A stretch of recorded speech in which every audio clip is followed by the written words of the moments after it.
બાળકની હાઇટ ઓછી છે, તમે એવું વિચારો છો કે જેનેટિક્સના કારણે છે? જેનેટિક્સ ખાલી 60% ભાગ ભજવે છે, બાકીના 40% બાળકની ઊંઘ, પોષણ અને ફિઝિકલ એક્ટિવિટી ઉપર આધાર રાખે છે. સ્વાગત છે તમારું હેલ્થ એન્ડ ન્યુટ્રિશન સિરીઝના એપિસોડ 4માં.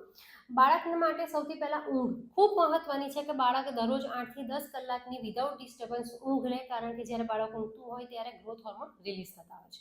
બીજું, બાળકના ડાયટમાં પ્રોટીન આપણને દાળ, કઠોળ, ડેરી પ્રોડક્ટ અને સોયાબીનમાંથી મળે છે.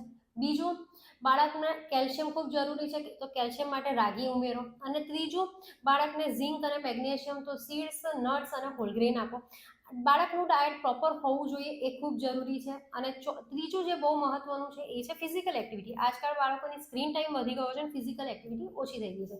તો બાળકને જમ્પિંગ, સ્કીપિંગ, બાસ્કેટબોલ અને સ્વિમિંગ જેવી એક્ટિવિટીમાં જરૂરથી એનરોલ કરાવો, જેનાથી બાળકની હાઇટ વધવામાં એને મદદરૂપ થઈ શકે. અને જેમના બાળકોની હાઇટ ઓછી છે અથવા તો વધતી નથી, એ પેરેન્ટ્સ સાથે પ્લીઝ આ જે રીલ છે એ શેર કરી લેજો અને મને ફોલો અવશ્ય કરજો.